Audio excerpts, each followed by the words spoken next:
So let's go there now. Revelation 11:15. And the seventh angel sounded his trumpet, and there were loud voices in heaven. Now each seventh, the seventh seal, the seventh trumpet, the seventh vial, is marked off from the preceding six by unmistakable signs, enough to show us that they are, now watch this, resumptive rather than continuous.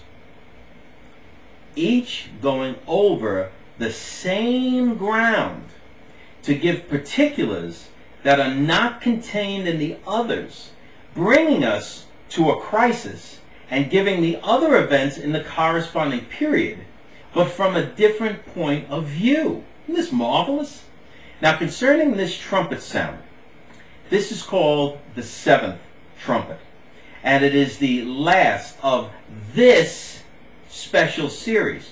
But it does not follow that there will be none after it, or that a trumpet sounding before it may not also be called the last, as it would be relative to another subject. For example, 1 Corinthians 15:51 and 52.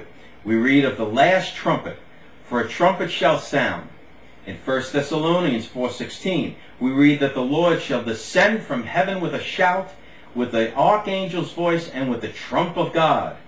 This is the last trumpet as regards to the body of Christ, the church of God, but not the last absolutely, and it will be sounded long before these judgments in Revelation begin, in order to snatch out of this world, or harpazo, as is the word Paul uses, and join together forever all the members of the body of Christ to be with him, our Lord and Savior, our Lord Jesus Christ, forever. Praise God. Now also, there will be another great trumpet after the great tribulation, immediately connected with the Lord's revealing from heaven in great glory. See Matthew 24:31. This is subsequent to this seventh trumpet, for that revealing is recorded in Revelation 19, so that the seventh trumpet in Revelation 11:15 is not the last trump absolutely, but only relatively, for it is only the last of this series of seven. Moreover, this is neither called the last, nor is it necessary for us to call it that. The trump in 1 Corinthians 15:51 and 52 is called the last, with reference to the body of Christ, the church of God. It is the trump which shall close our connection with the earth. It will end all longing expectation, and therefore is a true sense. There is a true sense in which it is our last trump. The trump of 1 Corinthians 15:51 and 52 is the same that is mentioned in 1 Thessalonians 4:16.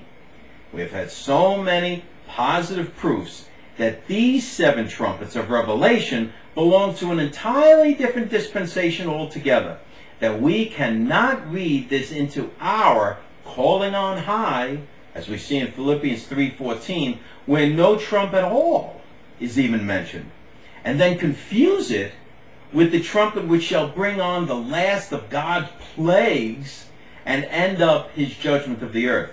The sounding of this trumpet produces great activity and stir in heaven, where, again, it is sounded. It is nothing less than the proclamation of the coming coronation of earth's rightful king. And you can compare that to, take a look at 2 Samuel 15:10 and 1 Kings 1:39. It is the signal that at length the hour has come to herald the glorious news of the setting up and establishing of God's kingdom on earth. It is the announcement that the prayer of the ages, thy kingdom come, is about to receive his wondrous answer.